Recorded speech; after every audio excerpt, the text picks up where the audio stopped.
Please just watch this together.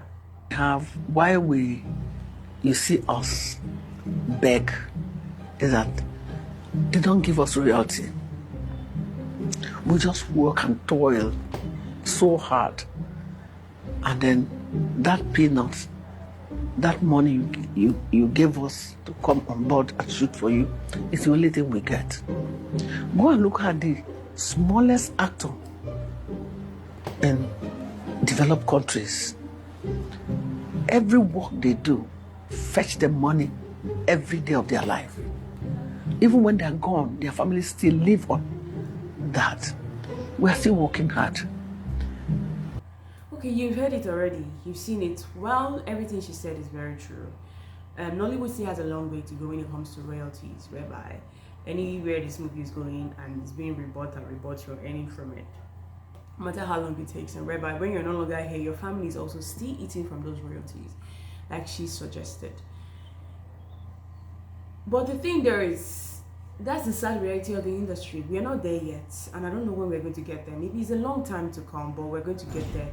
But while we are waiting and expecting that to happen, what do you as an actor do for yourself? Get an insurance, get a healthcare insurance, get a health management organization insurance, which is HMO.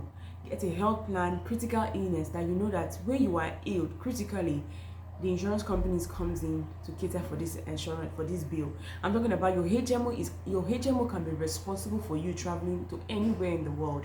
It happened to my mom. My mom had knee replacement about 4 times in Nigeria, and it was still disturbing her. She had to go to India. The HMO that she had was what was responsible for taking her abroad.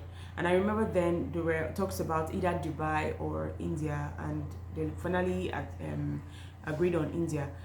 At first I was like, whoa, it's possible. That was like some years back then. But I was like, so what do you got to lose? You're earning money. Some of you are earning good money right now. Nobody should even tell you Nollywood isn't making money. Nollywood is making money now. And if I'm looking by the analysis that we have, although they are not very transparent when it comes to our industry, our film industry is not transparent at all. You just see people going to the cinemas and they're making money. We just celebrate them based on the numbers. They look big, but we really don't know if profit has been accrued. You understand? We really don't know what is happening. But one thing we know is that the industry is better off. Let's take a look at the current guys who are in the industry, who have newbies, less than 5 years or even up to 10 years in the industries, and see what they are doing: homes, cars, vacations. In Nigeria back then, that was something that people like Genevieve couldn't do within those few years. But right now they are doing it because right now the pay is better. And out of that pay, you can imagine somebody doing a movie for 1 million, 1.5, 2 million. Some people even take up to 5 million naira for a YouTube movie because of how big some of them are. And they cannot take out 1 million naira out of that you make every month. And in a year, you can see that they might even make up to 100 movies, 20 movies, 30 movies. That's crazy ass money. Why don't you take a part of that to invest in your health and actually buy a life insurance, so that when you are alive, you can actually use it? Because life insurance, you use it just like the name implies, when you are alive. And at the same time, it covers for your family when you're no longer here. Because you cannot tell when these royalty systems are going to start. You can't say, I'll do a movie now, my family will be okay. And let's not even talk about the recklessness of a lot of celebrities and entertainers in the world. I'm not talking about strictly Nigeria. It happens all over. We had times where we've had celebrities that our favorite celebrities that we know, they are being paid well, even in America, even in Hollywood, that end up going bankrupt. Yeah, sometimes bankruptcy doesn't mean all the money is gone. It's just to save yourself from unnecessary one-hand debts. Some of us know the technicalities of the finance, but some of them are actually broke. Rihanna almost went broke before Fenty. Do you guys know? If you're a core-hard Rihanna fan, you will know that there was a time that her money was mismanaged. She almost went broke. So you can imagine Rihanna that has good songs. But anytime I always remember that, I always be like, I felt like she would have bounced back regardless of anything, because her songs are really good. You can check out her album, Auntie, since how many years ago, it's still selling and still topping charts. So somehow, but that was never going to be a good look for somebody who is as big as she is, going bankrupt, like really, like actual brokenness. Don't talk of you in Nigeria, where you can't act one movie and let it sustain you for the entire year because you're a celebrity. You have status to maintain, you have things to go, shows to go to, you buy new clothes. You just have to look the part. Because one thing people don't understand is that being a celebrity is a status kind of thing, is a star. I don't know how to put it. Is in fact, there's a star thing about it. That's why they are called stars. You can see a businessman that has more money more than them, but the star power that these people carry for being celebrities is different. The aura that they need to maintain the stature of where they are is a lot of money.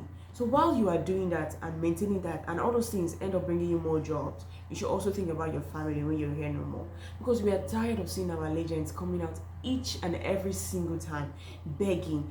You see them in the hospital is not even good looking. When you see the hospital bed, like, it's crazy. It's like one public hospital, not even a private hospital that you can say, okay, we have some of our private hospitals are superb, but they end up begging. They cannot do this, they cannot do that, and out of love, because of what these legends has done for us as growing up. While growing up, we end up doing GoFundMe. So what is it going to be for you? GoFundMe today or tomorrow for your family, or you begin that insurance today. Pick up a life insurance today in case of in case of death, critical illness that can cover you while you are alive, and while you have that critical illness that will cover you for you to come back. And in case your Lord Most High calls you, your family is covered, because it's obvious movies cannot. And some of you always mismanage your funds. So I remain Texmc-kenze. I am here to guarantee your financial privacy and certainty. I am that one solution that you need when you have a financial crisis, whether in your personal life, whether in business, in your career, your school, tradition, whatever it is. I don't even know what I'm saying anymore. Whether it is retirement, or I am that girl, that one solution that you need. So let's start our life insurance today, and let's trust our systems, because they work. Trust me. They actually do. And people who are using it actually know.